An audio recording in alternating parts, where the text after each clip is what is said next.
Hi. In this video, we will see Choose, a nice function in Excel. Choose is a great tool for financial modeling. It allows Excel users to build various scenarios which can be critical when dealing with an uncertain environment and building a dynamic model. The formula works in the following way. We need to select an index number as the first argument. The index cell is important as it allows us to choose from a set of values.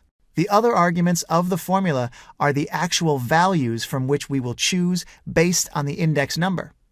Let's see the practical implementation.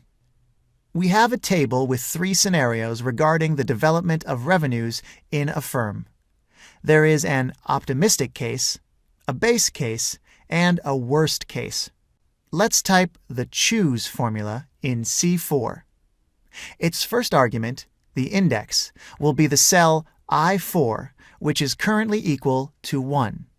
The 3 values from which the formula will select will be C7, C8, and C9, respectively.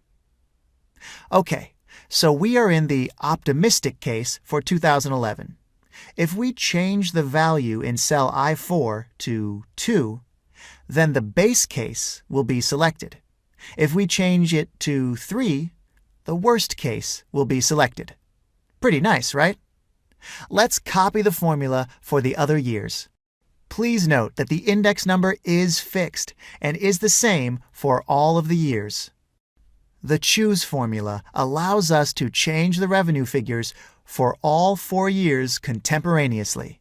By changing the index number, I am able to select a given row of cells. Please be aware that the index number has to be a numerical value, and that the range of its possible values starts from 1 and goes to 254. In the valuation model, which is a part of this course, you can see a practical example of how choose can be applied in order to build scenarios within a financial model.